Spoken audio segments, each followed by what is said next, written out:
வணக்கம்.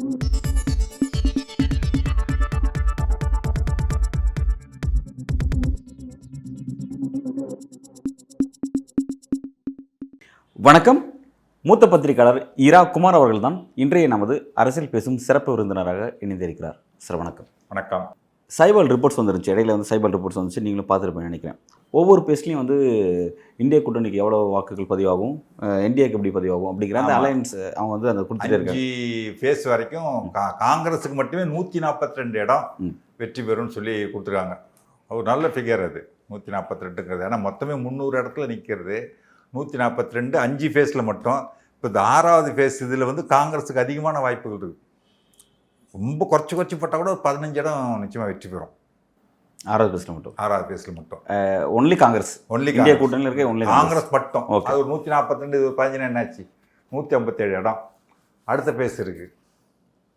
அடுத்த ஒரு 59 இடமா 57 இடங்கள் நடக்கும். 57 இடம். அதில் ஒரு 15 வந்ததுன்னா கூட என்ன ஆச்சு உங்களுக்கு 157, 167, 172 இடம் கம்ஃபர்டபுளான இது. ஒரு இந்திய கூட்டணியில் ஒரு தனிப்பெரும் கட்சியாக வரதுக்கான நல்ல ஒரு 172 இடங்கிறது நல்ல இது. அதுக்கப்புறம் கூட்டணிகள் கட்சிகள்லாம் இருக்குது. அவங்களாம் இதில் பார்த்தீங்கன்னா இந்த மொமெண்டம் வச்சு பார்த்தீங்கன்னு சொன்னால் கூட்டணி கட்சிகள் எப்படி கட்டாலும் ஒரு 150 இடம் ஜெயிச்சிருவாங்க. ஆக கிட்டத்தட்ட 300 இடம் அவங்க 300 தாண்டும் போல இருக்குது. அதுதான் நிலைமை. அதான் அப்போ அவன் 348 சொல்கிறான்ல, அதுக்கு வந்துடும் போல இருக்கு. அப்படி வந்துடும் அப்படின்னு நினைக்கிறேன். அது வந்துடும் போல இருக்கு. இப்போ அப்படி இருக்கும்போது அப்படின்னா இப்போ காங்கிரஸ்க்கு மட்டும் இந்த அளவுக்கு கொடுக்குறான் அப்படின்னா எங்கே பிஜேபி தங்களோட வாக்குகளை இழக்க ஆரம்பிக்குது? எப்படி அவங்க இங்கேருந்து அப்படியே அங்கே எப்படி ஷிஃப்ட் ஆகுது? பெரிதுமாக பரவலாகவே எல்லா இடங்களும் சவுத்து சுத்தமாக அவுட்டுன்னு ஆகிப்போச்சு. நார்த்தில் மட்டும்தான் அவங்கள. நார்த்தில் பார்த்தீங்கன்னா இப்போ மகாராஷ்டிராவில் அலையன்ஸ் மாறி போச்சு. இப்போ போன தடவை சிவசேனா பிஜேபி அலையன்ஸ் இருந்துச்சு, நல்லா ஜெயிச்சு வந்தாங்க ஓரளவுக்கு. இப்போ சிவசேனா இவங்க என்ன தான் கட்சி உடச்சி என்சிபியை உடைச்சாலும் சரத்பவார் தான் என்சிபி, உத்தவ் தாக்கரே தான் சிவசேனா. கட்சி பேர் இல்லாமல் இருக்கலாம், சின்னம் போயிருக்கலாம். ஆனாலும் அந்த காங்கிரஸ் இந்த 3 அலையன்ஸ் தான் அதிகமான இடங்களில் வெற்றி பெறும். 48ல் கிட்டத்தட்ட 38 இடம் அவங்களே வெற்றி பெறுவாங்கன்னு கருத்து கணிப்பு வருது. எக்ஸாக்டாக மகாராஷ்டிரா ரிப்போர்ட்ஸ் பற்றி சொல்லுங்கள். மகாராஷ்டிராவில் 38 இடம் இவங்க மட்டுமே வெற்றி பெறத்துக்கு வாய்ப்பு இருக்குது. அது எந்தெந்த கட்சி எவ்வளோன்ட்டு பார்த்தீங்கன்னா சிவசேனா 19, காங்கிரஸ் 11, என்சிபி 8, ஆக 38 இடம் இந்த அலையன்ஸ் மட்டும். ஓகே. பிஜேபி என்டிஏல பிஜேபி 8, அந்த சிவசேனா ஒரே ஒரு கட்சி ஷிண்டே தரப்புக்கு. ஆமாம், ஷிண்டே தரப்பு. ஓகே. அஜித் பவார் ஒன்றும் இல்லை, 0. அஜித் பவார் வாக்கே கிடையாது, ஒரு இடம் கூட கிடைக்காது. கட்சி சின்னம் எல்லாமே அங்கீகாரம் அவர் கொடுத்திருந்தாலும் மக்கள் தெளிவாக இருக்காங்க. இதுதான் கட்சி, இவங்களும் விலை போய் உடச்சிட்டு போனோம் அப்படின்றதுல. சிண்டே 13 இடம் வச்சுருந்தாருங்க. 13 எம்பியோட போனார். ஆமாம். இப்போ எவ்வளோ கிடைக்குது? 1 தான் கிடைக்குதோ? ஆமாம், 1 தான் கிடைக்குது. ஆல்ரெடி ஆரம்பத்துலேருந்து அரசியல் விமர்சனம் குறிப்பிட்டிருந்தாங்க. இப்போ பாஜக கட்சியை பிளவுபடுத்திருக்கு. எது உத்தவ் தாக்கரேயோட கட்சியும் சரத்பவார் கட்சியும் பிளவுபடுத்திருக்கு. ஆனால் பிளவுபடுத்தினால நிர்வாகிகள் மட்டும் தான் போயிருக்காங்க, தவிர தொண்டர்கள் போல அப்படின்ற விஷயம் சொன்னாங்க. அதுதான் நடந்திருக்குது. தொண்டர்கள் இங்கே தான் இருக்கிறாங்க. எம்ஜிஆர் திமுக விட்டு போய் கட்சி ஆரம்பித்து ஜெயிச்சிட்டார் பாருங்க. அதை பற்றி சொல்லும்போது வெற்றி வேண்டான்னு சொல்லுவார்.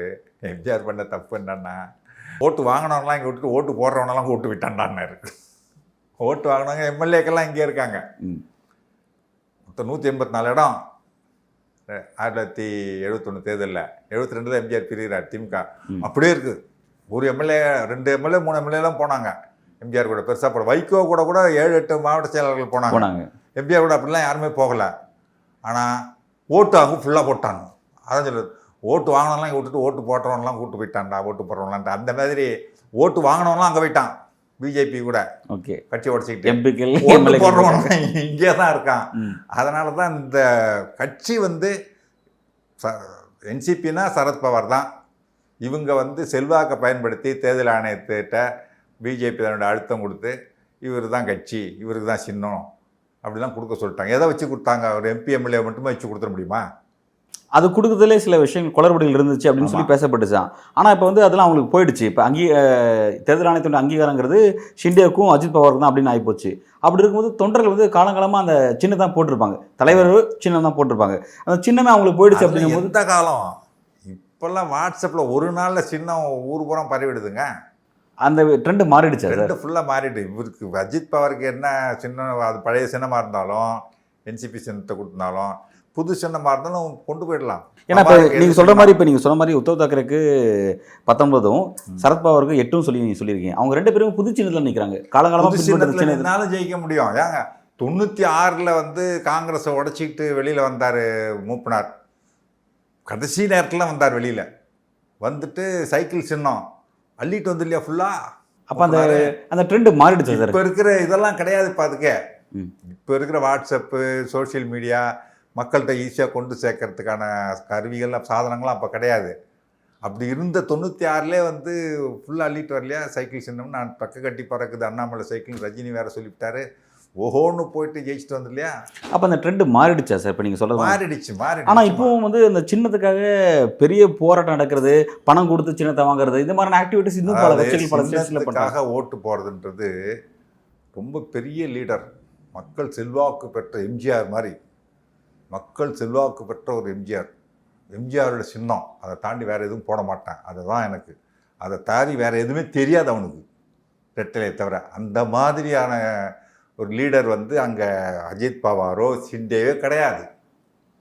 புரியுதுங்களா? அது இருந்தால் மட்டும்தான் அந்த சின்னத்துக்கு வந்து ஓட்டு போடுறதுன்றது. இன்றைக்கும் வந்து ஏடிஎம்கே வந்து அந்த ஓட் பேங்க் அப்படியே இருக்குதுன்னு சொன்னால் எம்ஜிஆர் சின்னம், அம்மாவோட கட்சி, அந்த இதை வச்சு தான் எடப்பாடி ஓடிட்டுருக்கு. எடப்பாடியோட செல்வாக்கோ அவர் மூஞ்சிக்கோ அவர் பெரிய ஆளுமைன்றதுலாம் இவனை ஓட்டு போட இல்லை. நான் அதனால தான் கேட்க வந்தேன் அந்த கேள்வியை. இப்போ எடப்பாடி பழனிசாமி கட்சியினுடைய பொதுச் செயலாளர்ன்ற பதவிக்கு அவர் எவ்வளோ கஷ்டப்பட்டார், போராட்டம் நடத்துகிறான்னு கவனித்தோம்.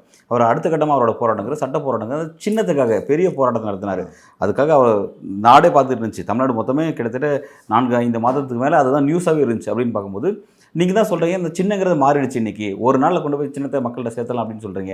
ஆனால் அந்த சின்னத்துக்காக பல ஸ்ட்ரகிள்ஸ் வந்து எடப்பாடி பண்ணாரு. கூடுதலாக இன்னொரு விஷயம் வந்து டிடிவி தினகரன் வந்து அந்த சின்னத்துக்காக கடந்த காலத்தில் அது பணம் கொடுத்து அவர் அதில் கேஸ் ஆகி சிறைக்கெல்லாம் போயிருக்காரு. அந்த விஷயம்லாம் வெளியேறுது. அப்போ ஏன் வந்து இன்னும் அந்த சின்னத்தை கட்டிட்டு அழணும் அப்படின்ற கேள்வி வருது. இல்லை இங்கே வந்து எம்ஜிஆர் சின்னம். ஏன்னா எம்ஜிஆர் ஒரு பெரிய ஐக்கான், இன்றைக்கும் கடவுளாக கும்பிட்றான். அதை வந்து ஒரு சட்டசபையில் பேராசிரியரே சொன்னார். அதிமுக காரங்கள்ட்ட பிறகு எதிர்கட்சியில் இருக்கும்போது சொன்னார், ஒரு நடிகராக வாழ்க்கையை தொடங்கி புரட்சி நடிகராகி அரசியலுக்கு வந்து புரட்சி தலைவர் பட்டம் பெற்று அவருக்கு முன்னும் பின்னும் எவரும் பெற்றிராத மக்கள் செல்வாக்கை பெற்றவர் தான் எம்ஜிஆர் அப்படின்னு அதிமுகலாம் மேஜை தட்டினாங்க. ஆகவே அவரை பற்றி பேசக்கூடிய அருகதை இங்கே எவருக்கும் இல்லைன்னாரு, உங்கள் எவருக்கும் இல்லைன்ட்டார். அந்த அளவுக்கு பெரிய செல்வாக்கு பெற்ற ஒரு மக்கள் செல்வாக்கு பெற்ற ஒரு தலைவராக இருந்தார். அவருடைய சின்னம் அப்படின்னு இருந்துச்சு. அப்போ அதே மாதிரி வந்துட்டு யார் உடச்சிக்கிட்டு போனாலும் சின்னம் பவார்கிட்ட இருந்து அவர் சின்னங்கத்தை போடுவாங்க. உடச்சிக்கிட்டு போனவன் பெரிய தலைவரே கிடையாது. பவார் அங்கே இருக்கார், அவரோட சின்னத்தையும் எடுத்துகிட்டு போய் ஓட்டு கேட்குறான், திருடிட்டு போயிட்டு வேலை போயிட்டு, அதை எப்படி போடுவான்? இது கான்செப்டே வேறு, அது வேறு. அதனால் இப்போ இங்கே இந்த சின்னத்துக்கு போடுற மாதிரி போட மாட்டாங்க. அங்கே வந்து எம்ஜிஆர் ரெட்டைலைன்றது ஒன்று இல்லைன்னு சொன்னால், இப்பவும் சொல்கிறேன், ரெட்டை இலை எங்கே இருக்கோ அதுதான் அதிமுக நினைப்பான், அதிமுக தொண்டை. அது எம்ஜிஆர் சின்னங்கிறதுனால அதுதான் இப்போ எடப்பாடிக்கு. அதே போல் மகாராஷ்டிராவில் வந்து சரத்பவாருடைய இந்த கொம்பு ஊதும் சின்னம், உத்தவ் தாக்கரேவோ எங்கே இருக்கோ அதுதான் சிவசேனா. சரத்பவார் என்ன சின்னம் வச்சிருக்காரோ அதுதான் சிவசேனான்னு நினைப்பான். ஓகே, தலைவர் தான் அவனுக்கு முக்கியம். சின்னத்தை வந்து வச்சு அங்கே கன்சிடர் பண்ணல அப்படிங்கிறீங்க. உத்தவ் தாக்கரே எந்த சின்னத்தில் நிற்கிறாரோ அதுதான் சிவசேனா. அப்படியே உள்ட்டாங்க.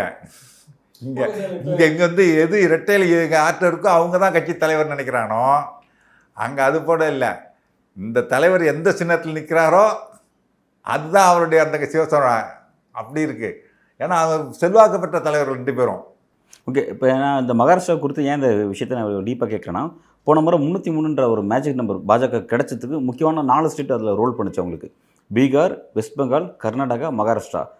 உத்தரப்பிரதேஷ்க்கு அடுத்து அதிகமான சீட்ஸ் கொண்ட ஒரே ஸ்டேட் வந்து மகாராஷ்டிராங்கிறத பார்க்குறோம். அப்படி இருக்க அந்த மகாராஷ்டிரா 48 சீட்ஸ். அந்த மகாராஷ்டிரா லாஸ்ட் டைம் வந்து கிட்டத்தட்ட 38 வந்து அவங்க அடிச்சிருந்தாங்க. NDA BJP பெற்றிருந்தாங்க. ஆனால் இந்த மாதிரி அந்த நம்பர் அப்படியே டர்ன் அவுட் இந்தியா கூட்டணிக்கு வருது அப்படிங்கிறது வந்து அதுதான் ரொம்ப ஆச்சரியமாக இருக்குது. அப்படி 39 இடம், அது அங்கே 9 தான் வருது இப்போ. அதுதான் இந்த 3 பேரும் அலையன்ஸு ஸ்ட்ராங்காக இருக்குது. ரொம்ப நாள் அதாவது ஆட்சி அமைச்சாங்க. இது ஒரு பொருந்தா கூட்டணி ஆட்சி அமைக்குது அப்படின்லே சொன்னாங்க. ஏன்னா சிவசேனா வந்து ஒரு மதவாத கட்சி தான். அப்படி இருந்து என்சிபி, காங்கிரஸ் எல்லாம் சேர்ந்து ஒரு ஆட்சி அமைச்சாங்க. வேறு வழி இல்லை, அமித்ஷான்ற கட்டத்தில் பொருந்தாத கூட்டணி இது ரொம்ப நாள் தாங்காது அப்படி இப்படின்னாங்க. அவங்க கரெக்டாக தான் இருந்தாங்க. இவங்க கட்சியை உடச்சி விலை கொடுத்து வாங்கி என்சிபியை உடச்சி சிவசேனா உடச்சி கொண்டு போயிட்டு இவங்க ஆட்சி மாற்றம் பண்ணாங்க. ஆட்சி போன பிறகும் அந்த கூட்டணி அப்படியே இருந்துச்சு. ஆட்சிக்காக கூட்டணின்னு அமைச்சு, ஆனால் ஆட்சி இழந்த பிறகும் அந்த கூட்டணி அப்படியே இருக்குது. ஏன்னா பிஜேபி வளரவிடக்கூடாது இவனு போய்ச்சணுன்றதுனால அந்த ஒரு பாயிண்டில் அவங்க எல்லாம் ஒன்றா இருக்கிறாங்க. அதனால் வந்து மக்கள் செல்வாக்கு அந்த 3 கட்சிக்கு இருக்குது. பிஜேபி ஆல்ரெடி அங்கே ஒன்றும் கிடையாது, தெரிஞ்சுக்கங்க. பெரிய செல்வாக்கு கிடையாது மகாராஷ்டிராவில். சிவசேனா வச்சு தான் பிஜேபி. லாஸ்ட் டைம் வந்து 38 பெற்றிருந்தாங்க. அப்போ அங்கே 60 உத்தவ் தாக்கரேக்கும் 40 வந்து மோடிக்கும் அப்படிங்கிற மாதிரி தான் பதிவாக இருந்துச்சு. அப்போ இந்த மாதிரி மோடி அலை அங்கே எடுக்கலையா? மோடியால் எடுக்காதாங்க. அந்த சிவசேனா அங்கே ஸ்ட்ராங்குங்க. பவார் வந்து ஒரு பவர்ஃபுல் லீடர். காங்கிரஸும் ஓரளவுக்கு அங்கே செல்வாக்கு இருக்குது. அது இந்த 3 சேரும் பொழுது ஆட்டோமேட்டிக்காக அடுத்தது ஆன்டி வேவ் இருக்குது. இவங்க பண்ண டூடியெல்லாம் இருக்குது பாருங்கள், கட்சியை உடைச்சது போகிறதெல்லாம். அதுலேயே ஒரு ஒரு சிம்பத்தி வந்துடும், இந்த கட்சியை காலி பண்ணுறாங்க. அப்போ வந்து அரசியல் ஒரு கோபம் இருக்கும். அரசியல் பொறுத்தவரைக்கும் கட்சிக்குள்ளே நடக்கிற அரசியல், இப்போ மோடி பயன்படுத்தக்கூடிய அந்த விசாரணை அமைப்புகள் செய்யக்கூடிய அரசியல், இந்த மாதிரி அரசியல்லாம் மக்கள் புரிஞ்சுக்கிறாங்களா? புரிஞ்சிருக்கு, நிச்சயமாக புரிஞ்சிருக்கு. புரியாமலாம் இல்லை. அந்த பண்ணது தான் இப்போ இந்த மகாராஷ்டிராவில் தெரிய போகுது. மோடி இந்த கட்சியை உடைச்சி எல்லாத்தையும் இது பண்ணி ஆட்சியை பிடிச்சி இந்த மாதிரி என்ன தகுதித்தான் ஒரே நாள் விடியாத்தில் 5 மணிக்கு அஜித் பவார் கூப்பிட்டு வச்சு துணை முதல்வர் பதவி கொடுத்து பதவியேற்று அவர் அடுத்த நாளைக்கு திரும்ப இங்கே ஒடியாந்து என்ன கேள்வி கொடுத்து அவ்வளவும் மன்னிச்சில்ல பிஜேபி ஆட்சிக்காக. அதெல்லாம் மக்கள் புரிஞ்சுக்கிட்டு இருக்காங்க. மகாராஷ்டிராவில் விவரமான ஆளுங்க தானே. அங்கே வந்து இங்கே இப்படி ஒரு பெரியாரோ அதே மாதிரி அங்கே போலே அவங்க ஒரு சமூக சீர்திருத்தவாதி. மக்களை கொஞ்சம் விவரமாக்கி வச்சுருக்கிறாங்க. அம்பேத்கரோட மண் வர்றது. ஆமாம். அதனால் வந்து அந்த மக்கள் வந்து தெளிவாக இருப்பாங்க. அதெல்லாம் புரிஞ்சிக்காமல் இருக்க மாட்டாங்க. இப்போ ஏன்னா கடந்த காலத்தில் வந்து இப்போ ஒரு ஆட்சி மாற்றம் நிகழுது அப்படின்னா மக்கள் வந்து அந்த விலைவாசி உயர்வு, பிறகு வந்து வேலையில்லா திண்டாட்டம், மக்கள் நேரடியாக பாதிக்கப்பட பிரச்சனைக்காக மேஜர் இஷ்யூ இப்போ நடக்கும். வேலையில்லா திண்டாட்டம், விலைவாசி உயர்வு மேஜர் இஷ்யூ. அதைத்தான் அகிலேஷ் பேசுகிறாரு, தேஜஸ்வி பேசுகிறாரு, ராகுல் அதான் பேசுகிறாரு. இவங்க வந்து மதவாதம், கோயில், ராமர் அது இதுன்னு பேசிட்டு இப்போ டெல்லியில் போனீங்கன்னா தெருவுக்கு தெரு ராமர் சிலை வச்சுருக்கானா. தெருவுக்கு தெரு எங்கே பார்த்தாலும் ராமர் படம் தான். ராமரை சொல்லி தான் அவங்களால ஓட்டு கேட்க முடியுது. மற்றபடி டெல்லிக்கு அவங்க ஒன்றுமே செய்யலை. நாங்கள் இன்னது செஞ்சுருக்கோம், இன்னது பண்ணுவோம் அப்படின்னு கேட்க முடியல. இப்போ என்ன சொல்கிறாங்க, நாங்கள் வந்துட்டு பாக் ஆக்குபைடு காஷ்மீரை மீட் பண்ணுறாரு. எப்போ 10 வருஷமாக அதை பற்றி பேச்சே இல்லை. 10 வருஷம் ஆட்சியில் இருந்து முடிச்சுட்டு பாக் ஆக்குபைடு காஷ்மீரை மீட் பண்ணுறாரு. இந்த மாதிரிலாம் எதையாவது கதை விட்டுக்கிட்டு தான் இருக்காங்க. அப்படியே இன்னது செஞ்சோன்னு அவங்களுடைய தேர்தல் அறிக்கையை சொல்லியோ இது வரைக்கும் செஞ்ச சாதனையை சொல்லியோ ஓட்டு கேட்கறது ஒன்றும் இல்லை. அவங்க டெல்லிக்கு எதுவுமே செய்யலைன்னு குறிப்பிடுறீங்க. டெல்லியை பொறுத்த வரைக்கும் வந்து இந்தியாவுடைய ஒரு அரசியல் கேபிட்டல், ஒரு முக்கியமான ஒரு ஸ்டேட்டு. அங்கே பொறுத்த வரைக்கும் மக்கள்கிட்ட ரொம்ப தெளிவாக இருக்கும் மக்களோட மனநிலை அப்படிங்கிறது. ஸ்டேட்டுன்னு வரும்போது ஆம் ஆத்மிக்கு மக்கள் வாக்களிப்பாங்க. ஸ்டேட் பார்ட்டி எது செய்தால் வாக்களிப்பாங்க. நாடாளுமன்ற எலெக்ஷன் அப்படி வரும்போது வந்து பிஎம்கேஆரோ அந்த ஃபேஸ்க்கு வாக்களிப்பாங்க. 2014 கிளியராக தான் நடந்துச்சு, 2019 கிளியராக தான் நடந்துச்சு அப்படின்னு பார்த்தோம். நடந்தாங்க. இதை கடந்து ஓவராலாக டெல்லியை பற்றி பார்க்கும்பொழுது டெல்லியினுடைய அந்த 7 சீட்ஸுங்கிறது என்டையர் இந்தியாவில் யார் பிஎம்மாக இருக்கணுமோ அவங்கள டிசைட் பண்ணக்கூடியதாக இருக்கும் அப்படிங்கிறாங்க. அதாவது ஒரு குறிப்பிட்ட பார்ட்டி டெல்லியில் 7ல் பெரும்பான்மை 5 யார் கிராஸ் பண்ணாலும் இப்போ ஆம் ஆத்மி நிற்குது, 3 காங்கிரஸ் நிற்குதாங்க.